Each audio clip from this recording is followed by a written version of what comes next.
Tuhan, Alkitab buku kesayangan. Bener nggak? Enggak? Ya, padahal kita mau cerita Alkitab tuh hari ini, bukan buku kesayangan. Ya, kita mau belajar dari Alkitab yang tadi dibilang, The Bible tells me so because Jesus loves siapa? Me. Kita berdoa ya sama-sama ya anak-anak ya.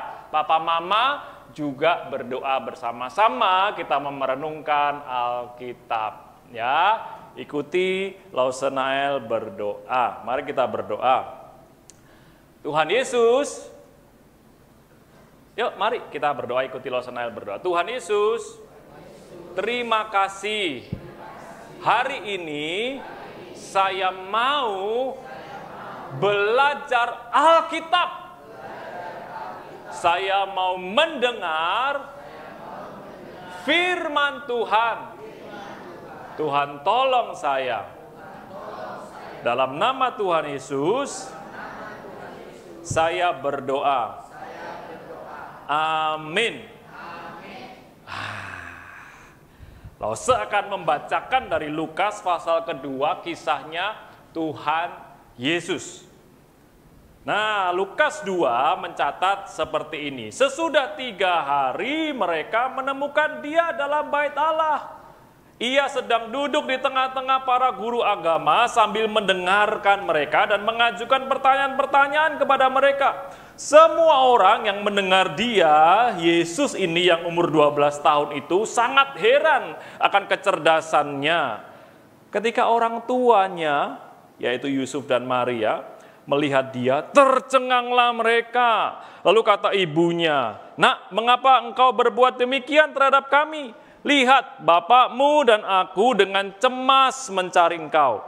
Jawabnya kepada mereka, "Mengapa kamu mencari aku? Tidakkah kamu tahu bahwa aku harus berada di dalam rumah Bapakku?" Namun mereka tidak mengerti apa yang dikatakannya kepada mereka. Lalu ia pun pulang bersama mereka ke Nazaret dan tetap hidup dalam asuhan mereka. Ibunya pun menyimpan semua hal itu di dalam hatinya. Yesus makin dewasa dan bertambah hikmatnya dan makin dikasihi oleh Allah dan manusia. Anak-anak, siapa yang pernah lihat maminya hamil? Kalau hamil perutnya besar atau kecil? Sebesar apa? Semangka. Mama-mama hamilnya sebesar semangka. Lebih besar lagi kali. Betul nggak? Kira-kira waktu mami hamil kalian senang atau susah? Susah. Berarti kalian mengerti kesusahannya mami dong? Atau kalian berpikir, wah susah ini, nanti aku punya saingan, adikku mau lahir, gitu. Waduh, mami-mami susah nggak mengandung? Loh, ditanya mami-mami kok yang jawab anak-anak. Mama-mama, Ai, susah nggak mengandung anak? Enggak, seneng ya? Oh, pantesan anaknya 12 yang bilang seneng itu ya. Aha, saudara, anak-anak semua, kita tahu bahwa Maria mengalami apa yang secara umum wanita itu alami. Dia mengandung baby siapa? Baby Jesus. Berapa lama? Mengandungnya berapa lama? 9, kok 1 hari enak banget mengandung 1 hari langsung lahir ya. 9 bulan. Bawa perut ke sana, kemari, bisa di dung dung dung dung dung dung dung. Wah. Sampai akhirnya bayi itu lahir. Lahirlah Yesus dan dia punya papa yang namanya siapa? Yusuf. Lose itu waktu punya anak pertama, rasanya itu gimana gitu. Bapak-bapak waktu mau melahirkan, bukan bapak mau melahirkan ya, bapak-bapak waktu istrinya dulu mau melahirkan anak pertama, rasanya gimana? Nah, anak-anak Lose waktu itu umurnya masih muda. Sekarang juga masih muda sih ya. 25 tahun. Wah, istri Lose hamil anak yang pertama. Terus Lose tungguin. Namanya di ruang bersalin. Lose liatin istri Lose. Pegang tangannya Lose. Pi, sakit Pi. Sabar ya sayang ya. Kamu enak ngomongnya sabar-sabar Pi. Aku yang kesakitan Pi. Mau aku gantiin? Mau. Tapi sorry sayang gak bisa. Gitu kan. Wah. Pengen keluarin tapi belum boleh keluarin anaknya, babynya kalau jalannya belum kebuka. Lose gak ngerti. Apa sih maksudnya? Harus dibuka 10 katanya. Wih. Nah, nanti kamu tanya sama mamimu ya, apa itu artinya gitu ya. Wah, Lose tungguin kok nggak buka-buka ini. Akhirnya waktunya tiba, buka. Istri Lose ngejen. Lose pikir langsung keluar. Nggak jadi, masuk lagi. Ngejen lagi. Nggak jadi lagi. Wah, susternya bilang, ayo ibu, nafas. Dari tadi juga saya sudah nafas, suster, gitu kan. Wah, gitu kan. Akhirnya lahirlah anak Lose yang pertama. Dan ketika anak Lose lahir, Lose bertanya dalam hati, loh, setelah ini ada yang panggil saya sebagai Papa. Pertanyaannya, saya nggak pernah sekolah jadi Bapak. Tiba-tiba ada bayi nongol di depan muka saya, terus dia bilang, Papa. Ngeri loh saudara. Apa ini? Ada manusia kecil di depan saya. Dan mungkin itu yang dirasakan oleh Yusuf dan Maria, saudara. Mereka manusia biasa, mereka orang biasa yang firman Tuhan katakan, kamu akan mengandung juru selamat. Maria masih sangat muda, mungkin berusia belasan tahun waktu itu. Yusuf pun juga mungkin belum terlalu dewasa. Saudara. Dan kita tahu sama-sama mereka belum menikah. Tetapi Tuhan katakan melalui anak darah ini, melalui perawan Maria, aku akan memberikan juru selamat. Betapa mengagetkannya hidup Yusuf dan Maria waktu itu. Saudara.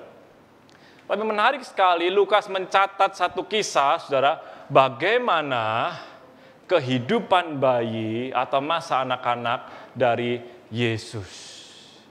So, kita tahu di usia 8 hari, tadi firman Tuhan katakan, di usia 8 hari bayi Yesus dibawa ke bait Allah untuk disunat dan untuk dipersembahkan kepada Tuhan.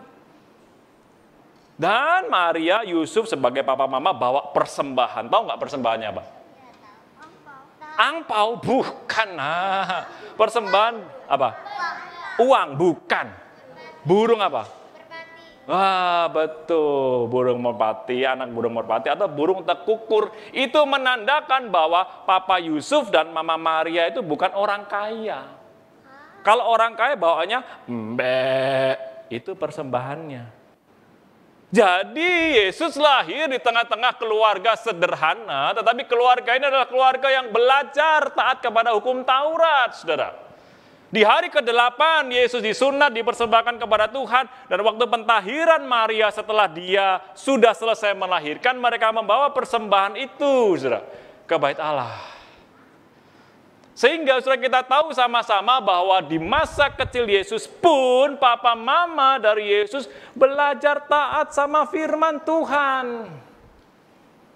Dan setelah itu firman Tuhan mencatat Yesus balik ke Nazaret, ke kampungnya papanya yaitu Yusuf dan tinggal di sana dan hidup sebagai anak apa?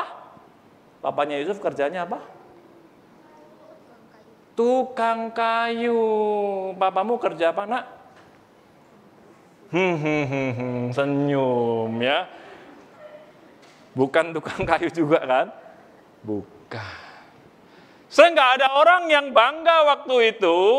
Kalau papaku ditanya, papamu apa kerjanya? Tukang. Loh, tukang sudah. Tapi itu yang Yesus pilih, anak-anak. Dia hidup di tengah-tengah keluarga yang sederhana. Dia tinggal di Nazaret, di Galilea, bukan kota yang terkenal, kampung. Nah, setelah kisah itu, sampai usia Yesus 12, Injil tidak mencatat apapun. Tetapi saudara, Injil mencatat bahwa anak itu bertumbuh makin besar, makin berhikmat, makin kuat, dan penuh kasih karunia. Sekarang lo saya tanya, dulu waktu kamu lahir sekecil apa, Dek? Oh, nggak tahu. Sekarang sudah besar atau masih kecil? Oh, nggak tahu juga. Masih kecil, tapi tambah besar enggak? Tambah. Coba kok dari dulu sampai sekarang, kamu kecil terus. Kira-kira gimana? Lucu dong loh, gitu. Oh. Enggak, kita ngalamin pertumbuhan, Yesus juga sama. Tidak tiba-tiba dia lahir sekarang, besok langsung gede badannya. Enggak. Sama kayak kita. Firman Tuhan mencatat. Dan di bagian yang pertama ini, anak-anak, papa mama semua, kita belajar bersama-sama bahwa dari sejak awal, boleh di next?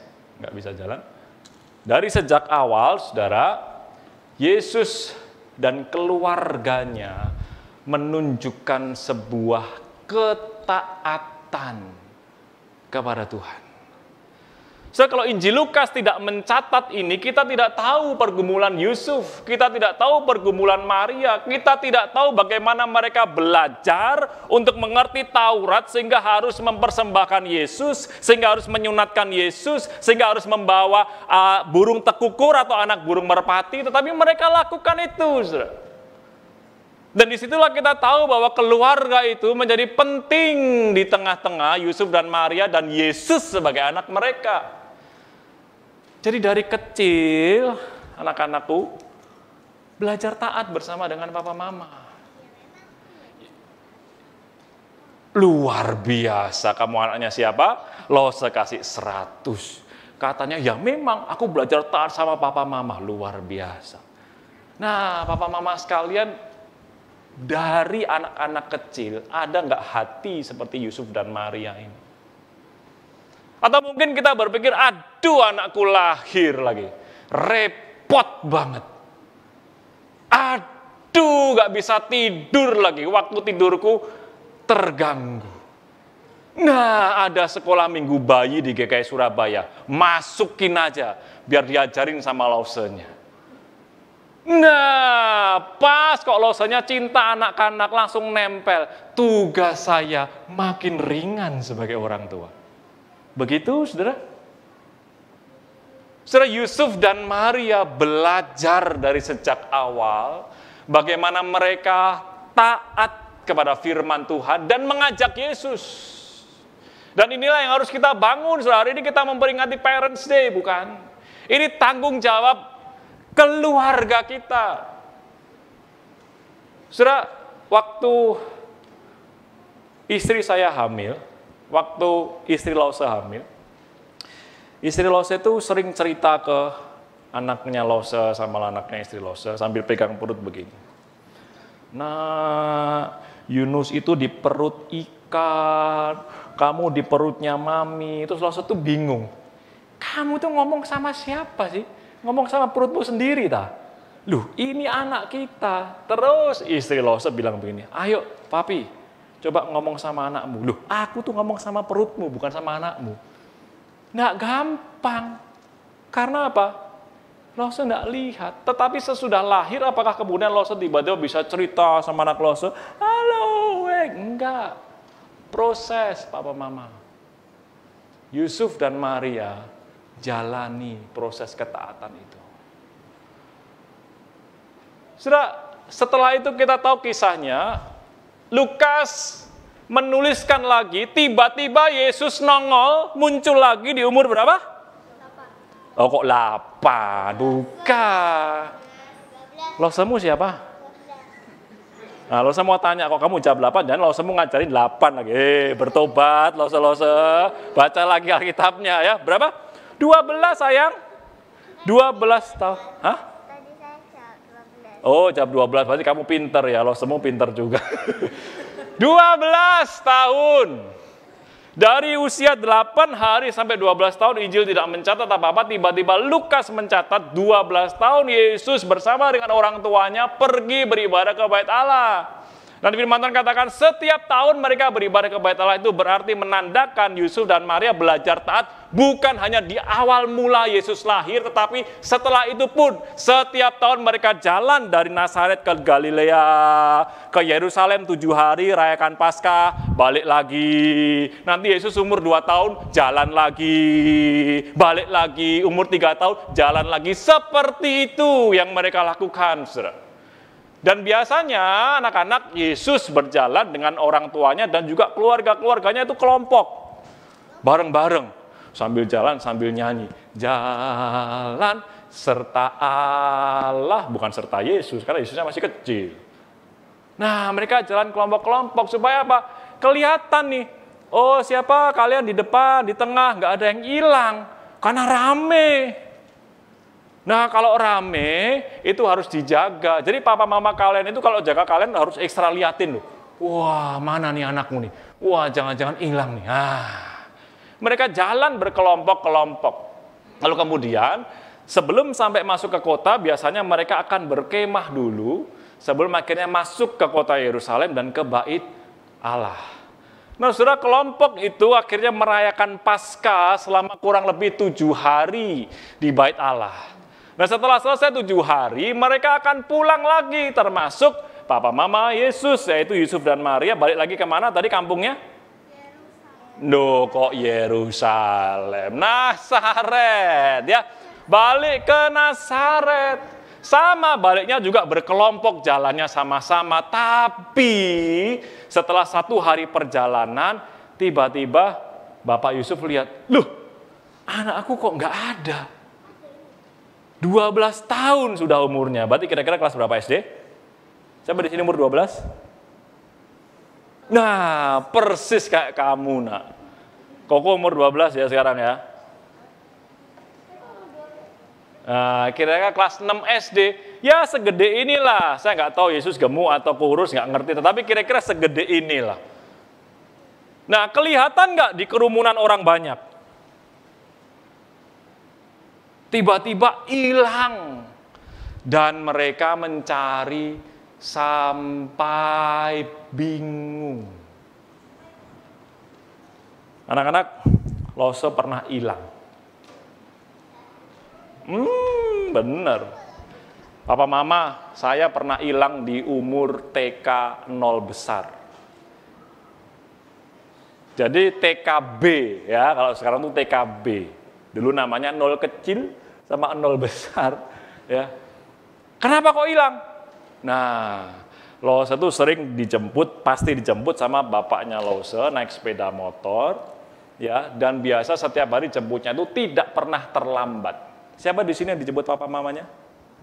Yang terjemput papa. Wah, bersyukur, ya. Seneng atau nggak seneng dijemput papa mama? Oh iya, seneng banget ya. Tuh papi mami seneng loh diantar jemput. Jadi kadang kita ngerasa apa kalau ngantar jemput anak-anak? Capek ya, bener nggak? Tiap pagi drama kehidupan kan? Bangunin mereka, mandi, ayo nggak bangun-bangun. Nanti pulang mereka udah ngambek-ngambek di jalan, aduh gitu. Tapi mereka tadi bilang apa? Seneng loh. Nah waktu itu loh, sudah waktunya pulang sekolah. Biasanya kamu kalau TK pulang sekolah mau keluar dari sekolah baris nggak?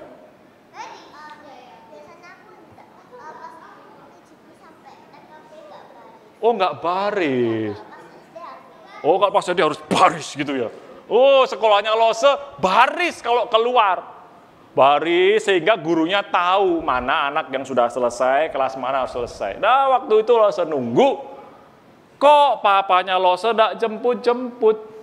Tungguin. Kok bapakku nggak ada ya, kemana? Lose takut. Ini jemput atau enggak? Karena biasanya nggak pernah terlambat. Wih, naik bisa aja. Oh, luar biasa, nak. Ya. Apa yang Lose lakukan waktu itu? Lose putuskan, Lose pulang sendiri. Wih, hebat nggak Bapak Ibu? Jalan kaki, betul nak. TKB jalan kaki. Rumah Lose kira-kira jaraknya 3 kilo dari sekolah. Enggak, pulang jalan kaki. Lose ingat sekali jalan dari sekolah ke rumah. Tapi yang Lose takut adalah apa? Nyebrang jalan, rame Bapak Mama. Wah, motor segala macam, akhirnya gimana? Wah, Lose begini-begini pinter loh. Wah, sombong ya. Lihat, orang ada yang nyebrang juga enggak di jalan itu. Pas ada yang ikut nyebrang, Lose ikut nyebrang. Sama-sama. Sampai bisa nyebrang. Nanti seberangan berikutnya juga sama seperti itu. Kalau mungkin ada orang dewasa lihat itu ngeri ya, lihat anak kecil sendiri, ya apa sih, pengen bantu begitu, saudara. Tapi waktu itu saya sama sekali tidak ada yang bantu. Entahkah karena mungkin mereka berpikir, ini anak kecil sudah dewasa kok, atau mereka takut juga ya, nanti kalau dipikir apa macam-macam begitu ya. Nah sampai di satu perempatan, anak-anak, perempatan yang paling besar sebelum rumah Lose di seberang sana itu, banyak bus, truk lewat, waduh, bingung loh, nggak bisa nyebrang. Tungguin orang nyebrang, nggak ada yang nyebrang. Terus di situ ada tukang becak. Tahu tukang becak? Pernah naik becak? Oh, belum pernah. Nanti minta papi mami naik becak. Oh, benar. Nggak kayak papanya Lose ya. Mamimu baik banget nak. Ya. Nah, naik becak, Lose bilang begini, Pak, rumah saya di seberang. Boleh nggak Bapak antar saya? Nanti tak bayar, Pak. Loh, anak kecil bisa ngomong gitu loh, TKB. Terus Bapak bisa mungkin lihat muka saya kok melas-men si arek iki, sakno amat gitu ya. Wis, tak antar nak, yuk naik. Diantar pakai becak, Saudara. Terus mau deket rumah, itu saya itu takut, nggak tahu kenapa takut. Terus akhirnya saya memilih untuk turun di gang persis sebelum gang rumah, karena saya takut ketemu orang tua, ya. Nah akhirnya saya bilang, Pak, masuk di gang ini aja, Bapak turunkan saya, nanti saya ke rumah ambil uang saya bayar. Bapaknya bingung, loh jangan nak, rumahmu di mana Bapak antar? Jangan Pak, karena saya takut. Nah begitu Lose turun, Lose jalan masuk ke gang rumah, Lose lihat depan rumahnya Lose banyak orang kumpul di situ. Wih, Lose bingung, loh kok banyak banget orang. Ternyata saudara, itu orang tua saya panggil tetangga tanya, anakku neng hilang, begitu saudara. Waduh, kasih pengumuman. Zaman dulu kan gitu kan, lari kemana, mungkin pukul kentongan sekalian gitu kan. Anakku hilang. Mereka berusaha cari. Lose juga bingung. Lose pikir apa? Papa mamaku kenapa ya? Akhirnya saya jalan masuk ke rumah. Dan mereka lihat saya langsung Lose dipeluk. Anakku. Kayak film Korea itu. Nangis, Lose ikut nangis. Kamu ketemu nak, kamu pulang nak, aduh papa mama udah khawatir terus seperti itu. Tukang becak lali, ndak saya bayar, saudara. Baru keinget saya balik ke gang itu wes mulai, sudah ndak ada. Tapi saudara, Lose tahu rasanya anak itu hilang itu seperti apa. Jadi pada waktu Tuhan Yesus umur 12 tahun, kemudian dia hilang, Maria dan Yusuf bingung. Mereka sudah jalan sehari seperjalanan jauhnya, sampai ke kemah lagi sebelum nanti ikut berjalan ke Nazaret, terus kok nggak ada Yesusnya. Mereka cari di tengah-tengah anggota keluarga, nggak ada, saudara. Lalu akhirnya mereka putuskan, oke, aku balik ke Yerusalem, aku cari Yesus di sana. Maka Mama Maria dan Papa Yusuf balik ke Yerusalem, cari anak yang umur 12 tahun seumuranmu itu tadi kau. Di mana? Panggil-panggil Yesus. Masalahnya orang yang namanya Yesus juga banyak waktu itu.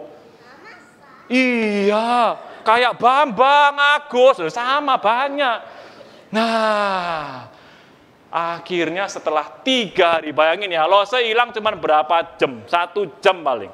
Ini 3 hari nggak ketemu, akhirnya ketemu di mana? Bait Allah, betul. Yesus ada di bait Allah, dan orang tuanya lihat, walah ya ampun re, anakku ndek kene re, lapo gitu kan.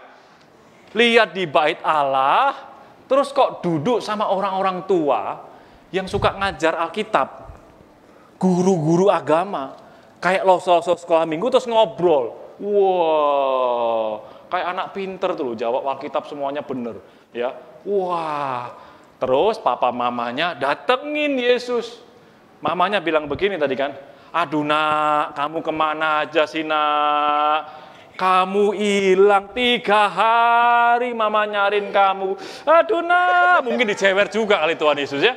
Nah, terus apa jawab Tuhan Yesus Bapak Ibu? Jawab Tuhan Yesus apa? Jawab Tuhan Yesus apa? Ketika dikasih tahu mamanya, dia bilang begini loh, sambil mungkin ngomong begini sama mamanya, papanya ya. Lapo papa mama nyari aku? Loh, ngomongnya begitu loh. Kenapa kalian mencari aku?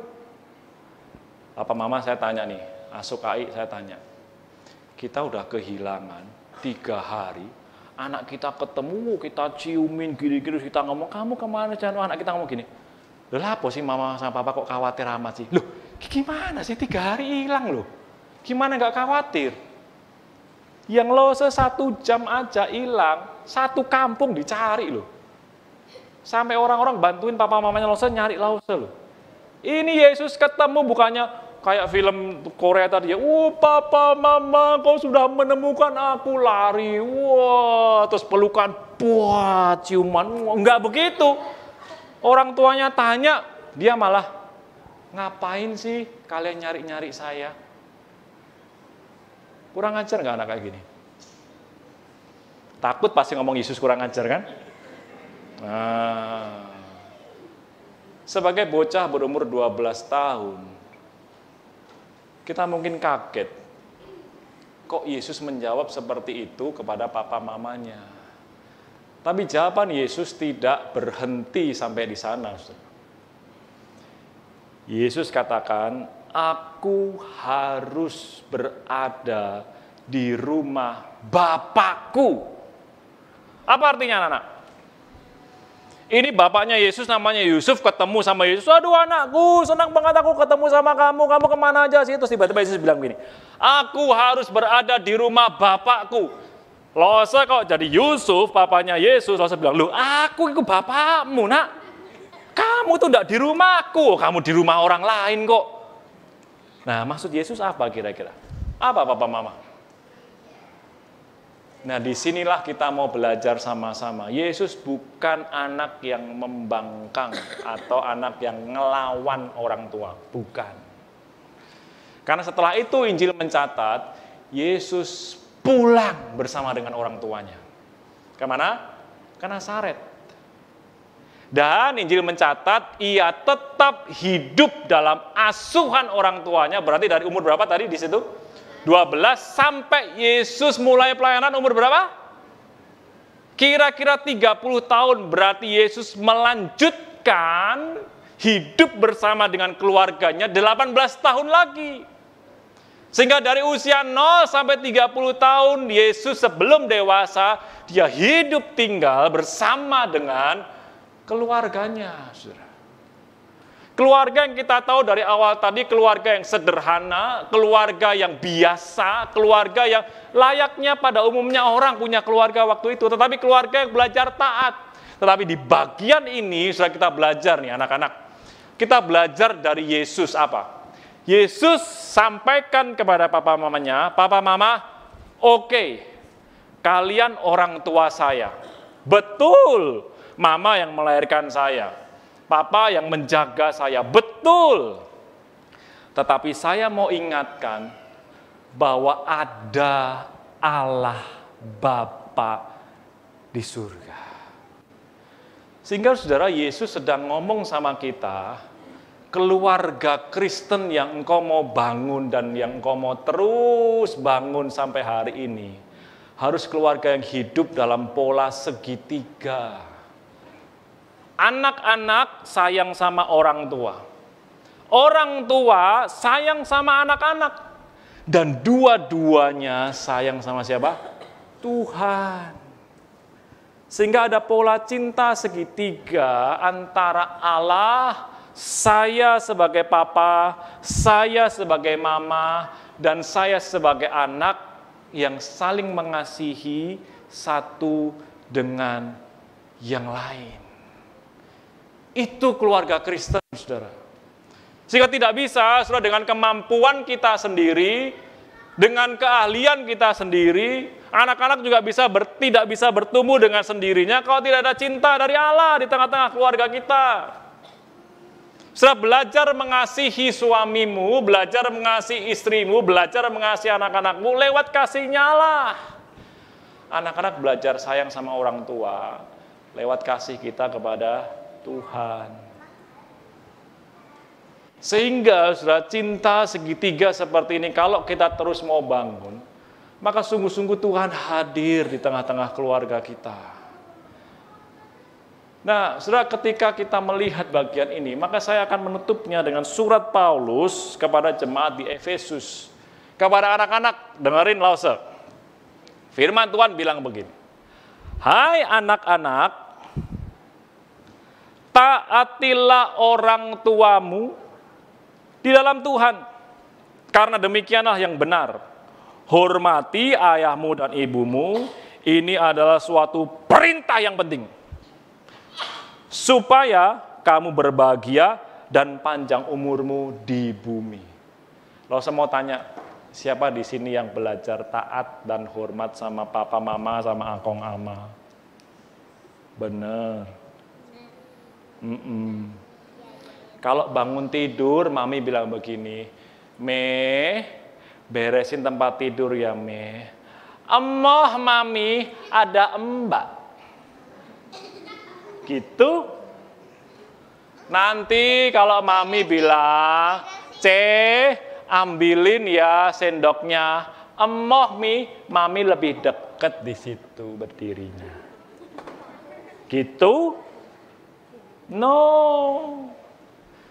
Ini Tuhan perintahkan kepada kita nih anak-anak, supaya kita hormat dan taat. Ini perintah, bukan ajakan. Perintah berarti harus dilakukan karena itu yang indah. That's beautiful in God. Waktu anak-anak hormat dan taat. Jadi bukan karena kita takut sama papa mama. Kamu takut enggak? Terpaksa enggak kalau taat sama hormat sama papa mama? Enggak, karena apa? Sayang. Bener. Katanya sayang sama papa mamanya, ya. Nah, oh papanya di depannya, berarti kamu takut jawabnya, nah, ya. Nanti kita berdua ngobrol ya. Kalau saya mau denger yang sejujur-jujurnya. Nah, saudara, anak-anak ikutin Lause untuk belajar taat dan hormat sama orang tua, ya. Lause mau ajak kita nyanyi lagu ini.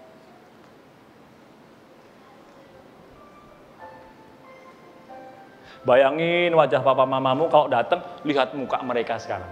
Ya. Ini lagunya ya. Hormati orang tuamu supaya lanjut usiamu di tanah yang kuberikan padamu. Hukum berapa? Itulah perintah Allah kelima. Jawab yang kenceng. Ya, lagi. Jangan terpaksa dong.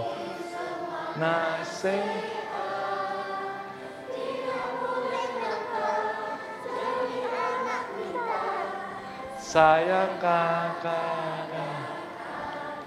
Ya, papa mama, kita nyanyi sama-sama anak-anak. Dengar jawaban mereka, kukan patuh papa, kukan patuh mama. Dengar suara hati mereka. Yuk, sama-sama ya. Hormati orang tuamu supaya lanjut usiamu di tanah yang kuberikan padamu. Itulah perintah. Yuk anak-anak jawab ya, dari dalam hati papa mama dengar. Ya.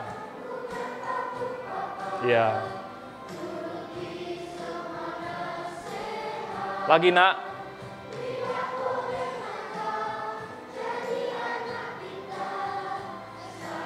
Lagi ya, dari dalam hati ya. Kukan patuh papa, kukan patuh mama.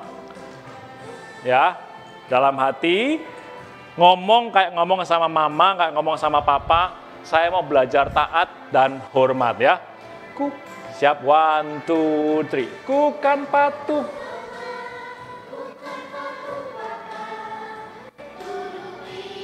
Ya.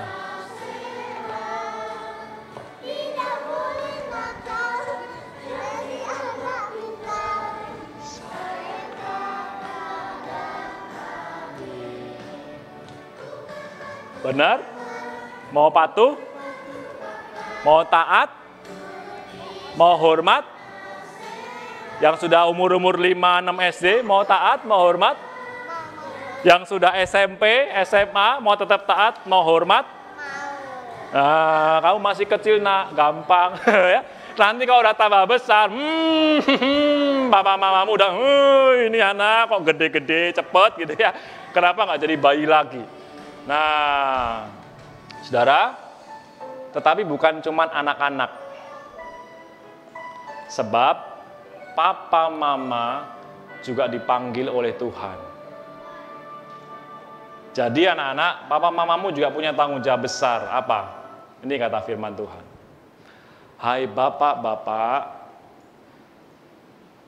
terus ibu-ibu di sini, amin. Gitu, saudara. Karena Efesus bilang, hai bapak-bapak, janganlah bangkitkan kemarahan anak-anakmu, tetapi didiklah mereka di dalam ajaran dan nasihat Tuhan. Ini perintah. Ini bukan pilihan. Papa-papa, ayo dengar firman Tuhan. Saya juga papa. Saya juga punya kesulitan.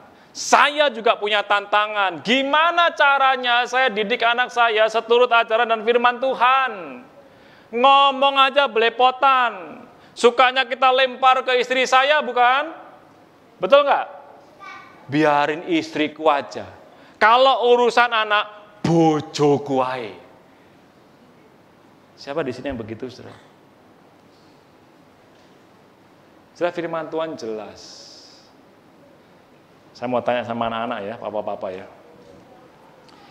Siapa di sini yang seneng ngobrol sama papanya?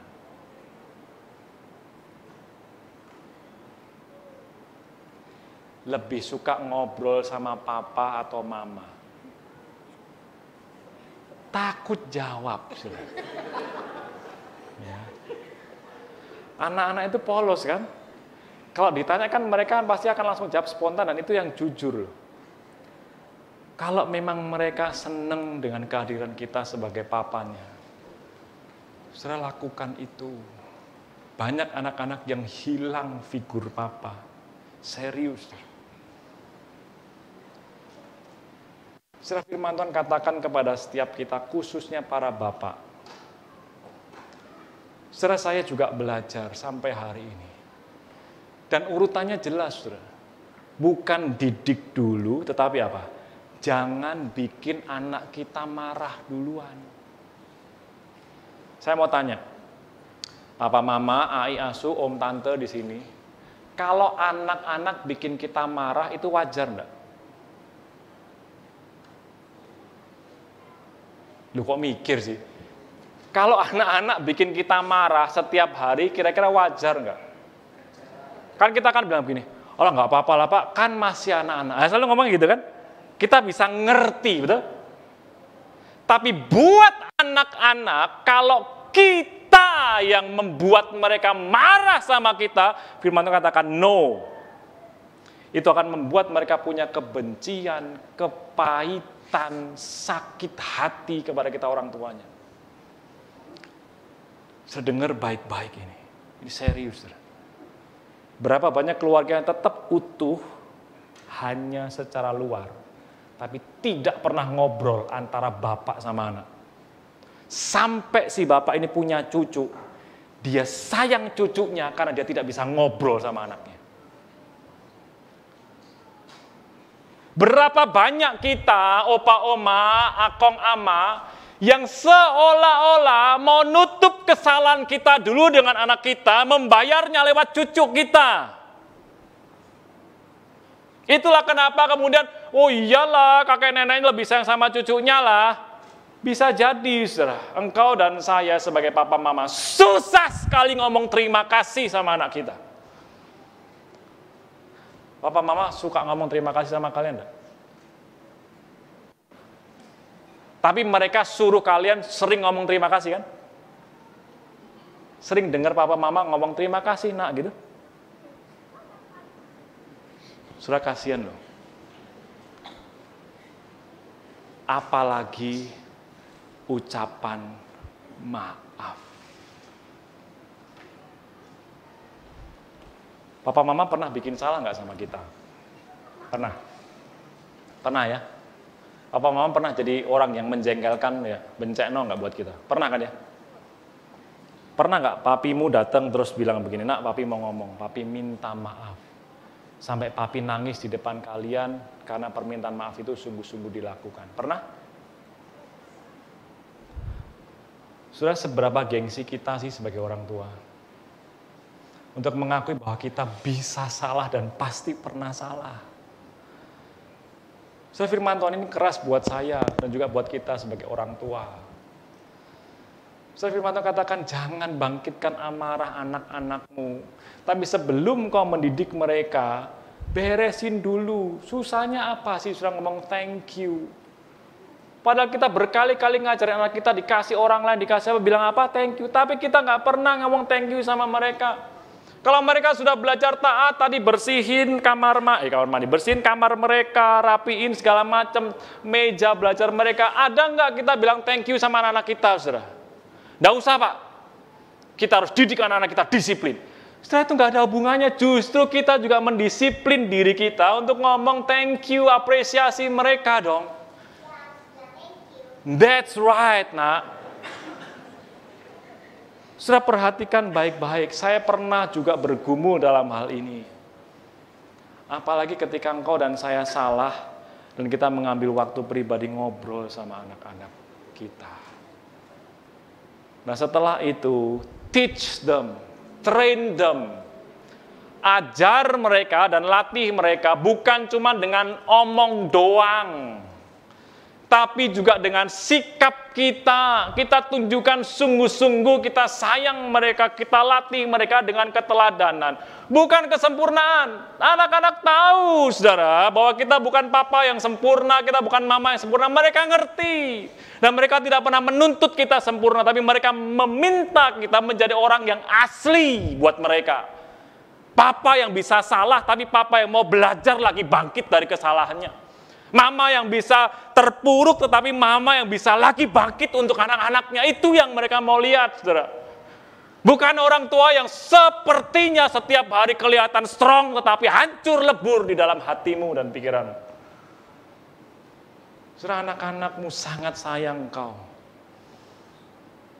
Nah, mereka pasti akan menerima permintaan maaf, ucapan terima kasihmu, dan juga ajaran serta didikanmu kepada mereka. Jadi lakukan dari hati kita sebagai papa mama.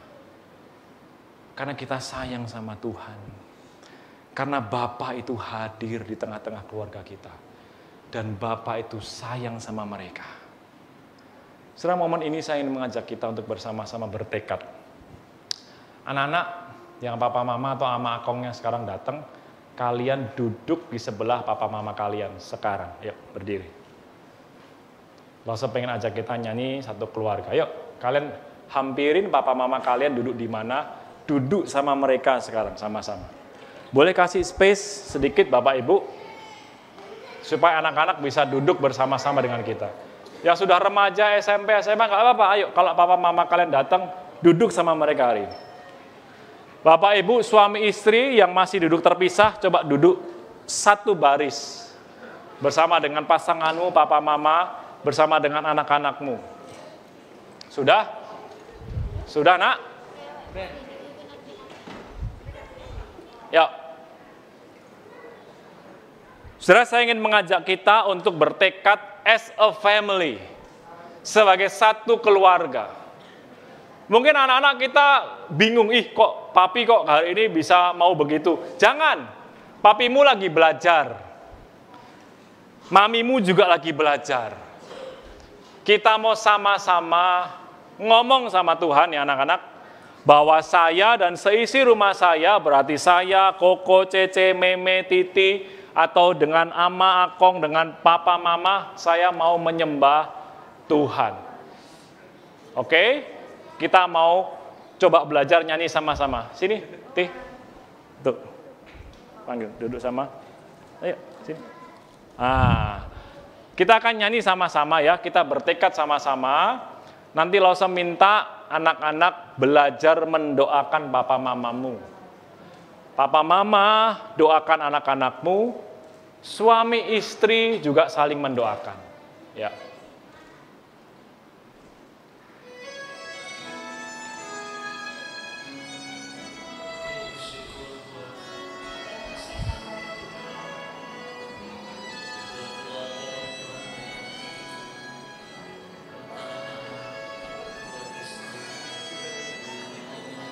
Anak-anak ya, sama-sama Lause. Saat ini kami datang di hadapan-Mu, membawa hidup kami sebagai korban yang harum. Satukan hati, membawa diri, menjadi persembahan menyenangkan hatimu. Sama-sama Papa Mama ya anak-anak ya. Kami dan di sisi rumah kami. Kami dan seisi rumah kami kan menyembahmu, memujimu, Tuhan Allah penyelamat kami.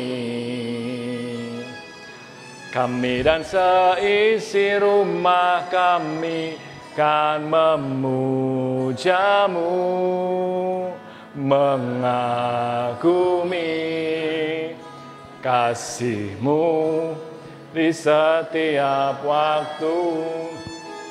Anak-anak yang orang tuanya nggak hadir sama-sama dengan kita, tetap doakan mereka ya.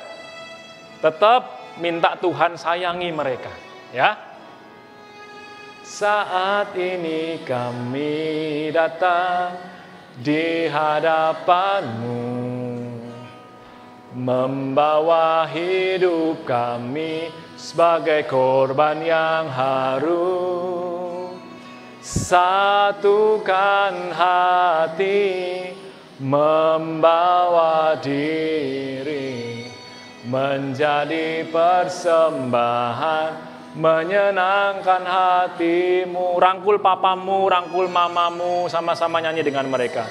Si rumah kami kan menyembahmu, memujimu, Tuhan Allah penyelamat kami.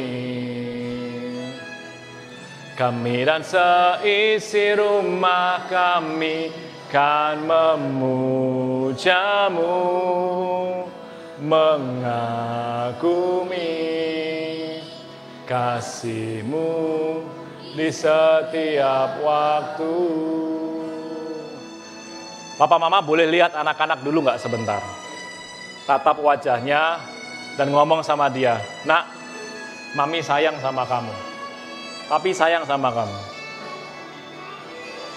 Saat ini kami datang di hadapan-Mu, membawa hidup kami sebagai korban yang harum.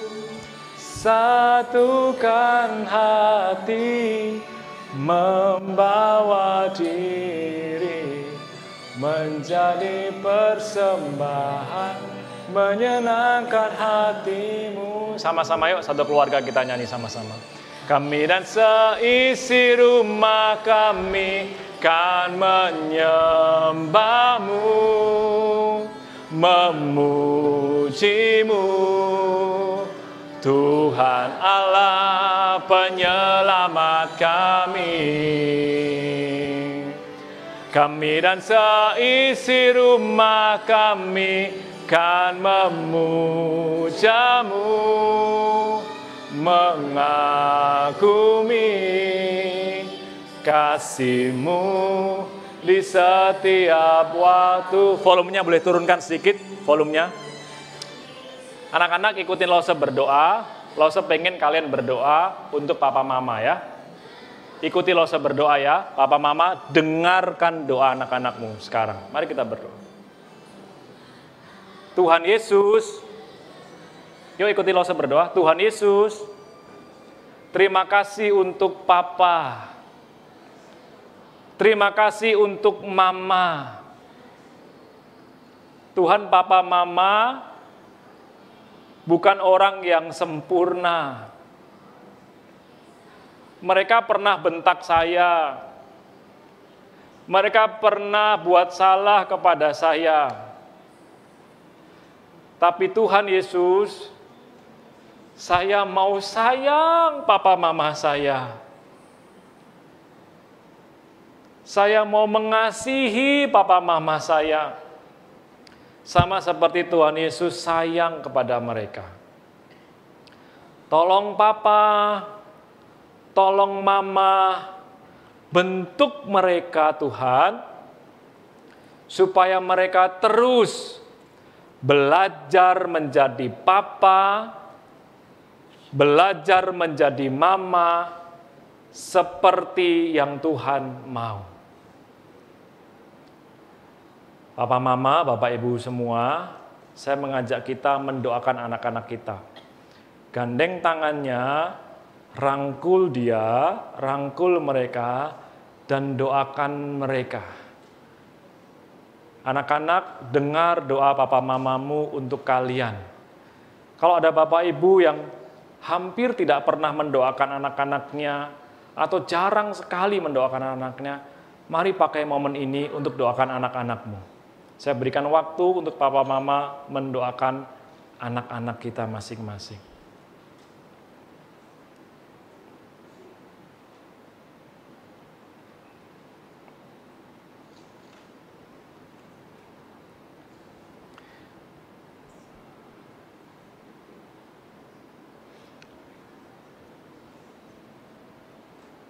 Asuk, Ai, om, tante, yang mungkin sudah punya cucu, dan mungkin selama ini kita masih ada masalah dengan anak kita atau menantu kita. Saya juga pengen Ai, Asuk, om, tante berdoa. Biar Tuhan yang lembutkan hati kita dan hati anak kita atau menantu kita. Supaya ada relasi kasih yang dibangun di tengah-tengah keluarga kita masing-masing. Saya berikan kesempatan untuk kita berdoa, Ai, Asuk, om, tante, kepada Tuhan.